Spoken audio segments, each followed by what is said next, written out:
Hello and welcome to another pen video from me, Penultimate Dave. So I have here another pen for review, and this is a pen that I was able to acquire recently. This is a Lamy, and this is a pen that I've been able to test before from a number of friends, and I know a number of friends that have these pens, and I've been bordering on actually getting one or not getting one, and I decided I would actually get one, and mostly because the price I got this for was actually a good price. I wasn't going to pay the current MSRP for this. So I actually bought this pen, got it for a good price. So this is the Lamy Dialog 3. So this comes in this large box, and if I open the box up, you'll see there the pen in all its glory. And this is the Lamy Dialog 3. So I think first off, let's remove the bed here, because there is something underneath, and you'll see here it comes with a cleaning ring.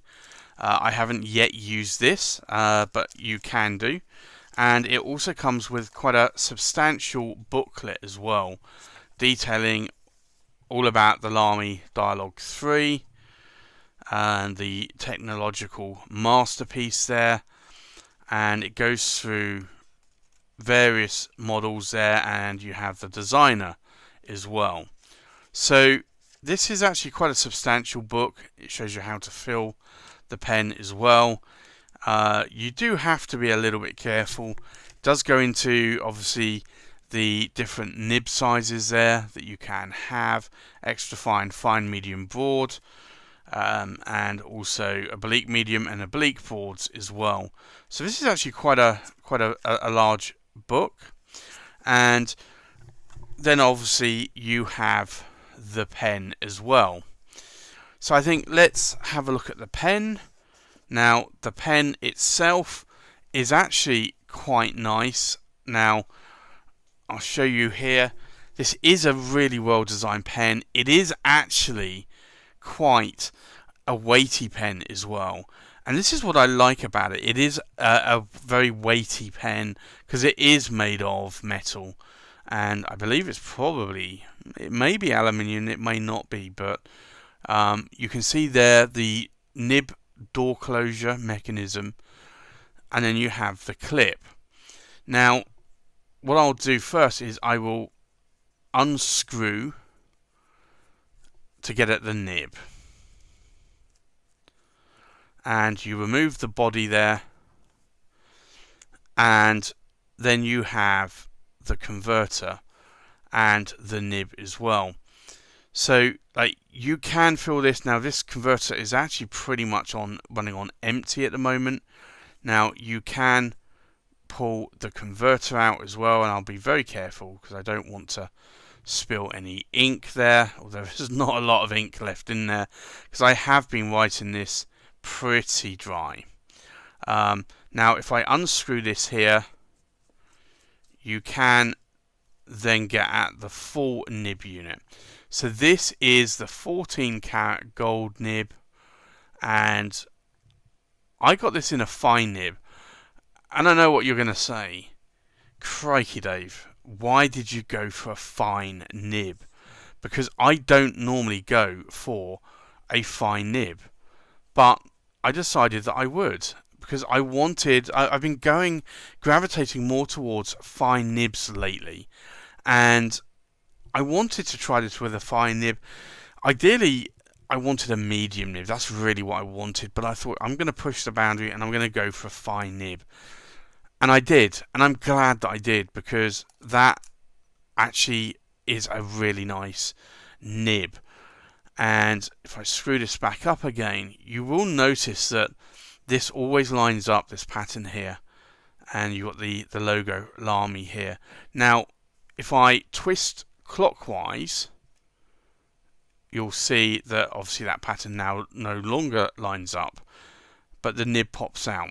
And if I turn it back again, you actually feel a click at that point, and then it closes it. So I think let's try and do this on camera.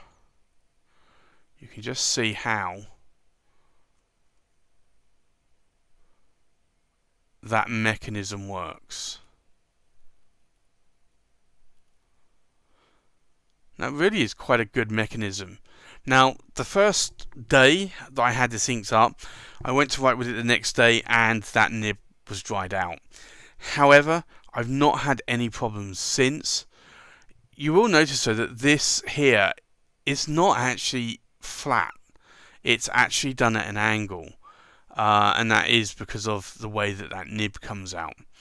The other thing that you will notice as well is that there is a gap.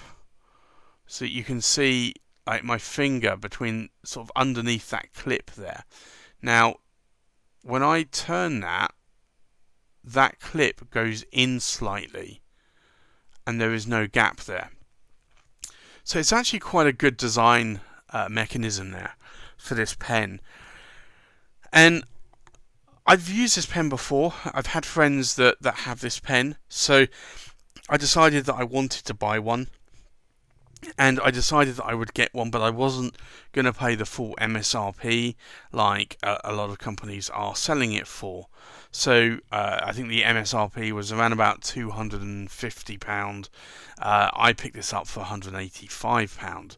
So I picked this up from Amazon. They had actually put their prices up, and then the next morning they dropped the price again. So I decided at that point I would actually buy it. And I'm glad I did, because I don't necessarily think I'd want to pay the $250 for this, but I do like the pen for basically £185. So for me, this is actually quite a nice pen. So I think let's do a size check, a weight check, and we'll do a pen comparison, and then we'll do a writing sample. So the full length of the pen is around about 138 millimeters in length. I guess I'll show you with, because there is no cap per se on this pen, with the nib from the tip of the tines, we're looking at around about 155 millimeters in length. And this is a 14 karat gold nib, as I'd mentioned there. So this is actually a really lovely nib. I do like those Lamy 14 karat gold nibs. We'll do a weight check. So this is inked up, but there's really no ink left in that converter. So we're looking at just over 47 grams. So it is quite a weighty pen. It's not a lightweight pen by any stretch. But for me, I find that if I twist it the right way, I find that this is actually a very comfortable pen to hold. There isn't any section, and you do have the clip on top, although the clip does actually decrease and it drops down a little bit more here than there, just to make it a little bit more comfortable to actually write with. But there's nothing like with the platinum cuirass underneath there that could stop your finger slipping. But I do find it's a really nice, comfortable pen, and I do like the more weightier pens. So I think let's do a comparison with other pens. So from left to right, we have a Pelikan M600 turquoise white, a Pelikan M800 vibrant blue, a TWSBI Diamond 580 AL, a TWSBI VAC 700R, a Pilot Vanishing Point in the Varden. We have the Lamy Dialog 3, we have a Platinum Cuirass, we have a Leonardo Officina Italiana Momento Zero in the Hawaii, we have a Leonardo Officina Italiana Momento Zero Grande in the sand, and then we have the Platinum 3776. So I think let's do a writing sample. So this is the Lamy Dialog 3. Now this is a fine nib, and it is a 14 karat gold nib. Now this nib, when it came out of the box, really didn't write well. It was very scratchy on the diagonal up to the left and up to the right, and a little bit on the horizontal from left to right. But I've actually smoothed the nib out, and it's a lot better now. So that's my only issue that I've had with this pen, is that it didn't write as nice as I would have liked it to have written. And I know I'm not normally used to a fine nib, I'm normally used to a medium or a broad, so the finer nibs do tend to be a little bit more toothy, but this actually was catching. When I took the nib to micro mesh, it was actually catching on the micro mesh. So I looked at the tines, and the tines weren't misaligned, but there was a burr on the inside of one of the tines, and that was creating the sort of scratchiness that was going on here. Now, the ink in here is Mont Blanc, and it's Irish green. And then in terms of line variation, so this is a 14 karat gold nib, but it is a fine nib, so you are going to get a fine line. Now, you can push this a little bit more and get probably double the line variation. I wouldn't want to go any more than that. What I do find though is that this nib actually tends to write a lot better without any pressure whatsoever. So if you are writing with it as light as a feather, in terms of a fine nib, it actually wrote fine. But as soon as you started to apply just a little bit of pressure and then do these diagonal sweeps, at that point, that's when the nib for me was scratchy, and then I decided to smooth the nib out. Now, in terms of wetness, let's have a look at the wetness here. And we'll do another pass, but we'll do it on the downstroke. So this isn't a very wet nib. It is quite a dry nib, and I might actually open the tines up a little bit more. I am going to actually keep this pen. I did buy it. It's not for a review. So it was a pen that I decided to buy out of my own money. Like actually a lot of my pens are. But for me, I actually love the pen. I just wasn't overly enamored with the writing experience out of the box. And I think that probably is something that we all experience from time to time with nibs and with pens, is that sometimes the pen you get, you want the pen, but then the writing experience isn't that great. And that's where I've learnt to smooth nibs out and actually make them write better, and also actually increase ink flow. So I might actually increase the ink flow on this and make it write a little bit wetter still, although I think it's probably wet enough actually, because I want to use this writing meeting notes and writing in a journal. So for that perspective, I think it's probably as wet as it needs to be. But I like the writing experience now that I've smoothed the nib out. So I know others that have had the Lamy Dialog 3s and they've not had problems with the nibs. I think ultimately sometimes you get a bad nib, and I think in this instance maybe I did get a bad nib from Lamy.